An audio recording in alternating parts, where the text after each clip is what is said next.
اعوذ باللہ من الشیطان الرجیم بسم اللہ الرحمن الرحیم۔ درود پڑھنے کی بدولت قرض کی پریشانی سے نجات مل گئی۔ ایک شخص نے اپنے دوست سے 3000 دینار قرض لیا اور واپسی کی تاریخ مقرر کی ہو گئی۔ جو اللہ تعالیٰ کو منظور ہو وہی ہوتا ہے۔ اس شخص کا کاروبار معطل ہو گیا اور وہ بالکل کنگال ہو گیا۔ قرض خواہ نے تاریخ مقررہ پر پہنچ کر قرضہ کی واپسی کا مطالبہ کیا۔ اس مقروض نے معذرت چاہی کہ بھائی میں مجبور ہوں، میرے پاس کوئی چیز نہیں ہے۔ قرض خواہ نے قاضی کے ہاں دعویٰ دائر کر دیا۔ قاضی صاحب نے اس مقروض کو طلب کیا اور سماعت کے بعد اس مقروض کو 1 ماہ کی مہلت دی اور فرمایا کہ اس قرضہ کی واپسی کا انتظام کرو۔ وہ مقروض عدالت سے باہر آیا اور سوچنے لگا کہ کیا کروں۔ آخر اسے رسول اکرم صلی اللہ علیہ وآلہ وسلم کا ارشاد گرامی یاد آیا کہ جس بندے پر کوئی مصیبت یا پریشانی آ جائے تو وہ مجھ پر درود پاک کی کثرت کرے، کیونکہ درود پاک مصیبتوں اور پریشانیوں کو لے جاتا ہے اور رزق بڑھتا ہے۔ الحاصل اس نے عاجزی اور روزاری کے ساتھ مسجد کے گوشے میں بیٹھ کر درود پاک پڑھنا شروع کر دیا۔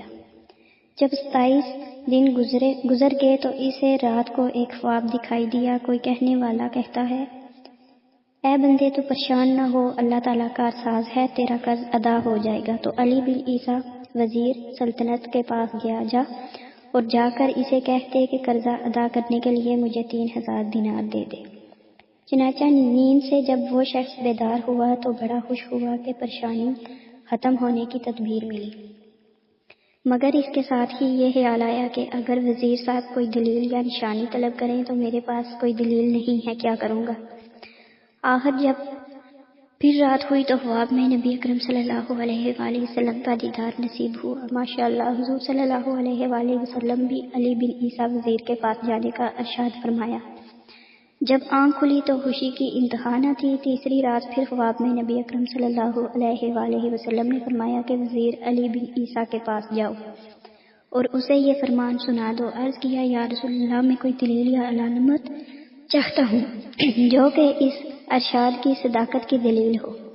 یہ سن کر حضور صلی اللہ علیہ وآلہ وسلم نے فرمایا کہ اگر وزیر تجھ سے کوئی علامت دریافت کرے تو کہہ دینا، اس سچائی کی علامت یہ ہے کہ تم نماز فجر کے بعد کسی کے ساتھ کلام کرنے سے پہلے 5000 بار درود پاک کا تحفہ دربار رسالت میں پیش کرتے ہو، جسے اللہ تعالیٰ اور کرامت کاتبین کے سوا کوئی نہیں جانتا۔ یہ فرما کر سید دو عالم صلی اللہ علیہ وآلہ وسلم تشریف لے گئے ہیں۔ بیدار ہو کر نماز فجر کے بعد مسجد سے باہر قدم رکھا۔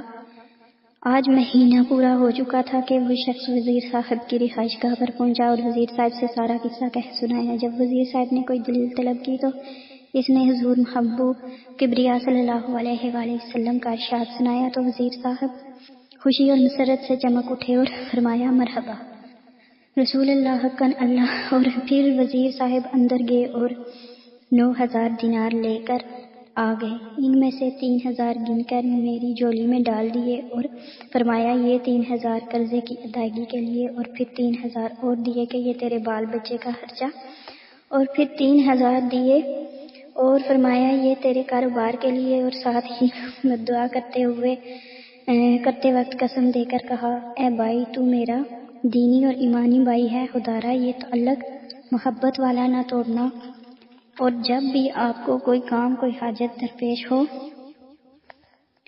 بلا روک ٹوک آ جانا، میں آپ کے کام دل و جان سے کیا کروں گا۔ فرمایا کہ میں وہ رقم لے کر سیدنا قاضی صاحب کی عدالت میں پہنچ گیا، اور جب فریقین کو بلاوا ہوا تو میں قاضی صاحب کے ہاں پہنچا اور دیکھا کہ قرض خواہ کھڑا ہے۔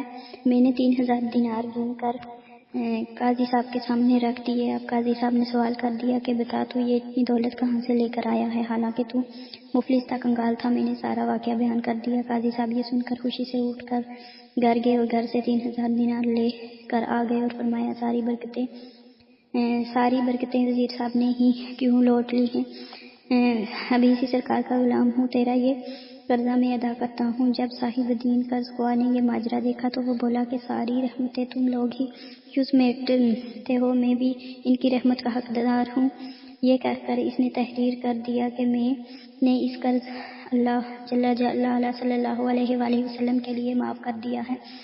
اور پھر مقروض نے قاضی صاحب سے کہا، آپ کا شکریہ لیجئے، اپنی رقم سنبھال لیجئے۔ تو قاضی صاحب نے فرمایا، اللہ اور اس کے پیارے رسول کی محبت میں جو دینار لایا ہوں وہ واپس لینے کو ہرگز تیار نہیں ہوں، یہ آپ کے ہیں، لہٰذا آپ انہیں لے جائیں۔ تو وہ شخص 12,000 دینار لے کر گھر آ گیا اور قرضہ بھی معاف ہو گیا۔ یہ برکت ساری کی ساری درود پاک کی تھی۔ سبحان اللہ۔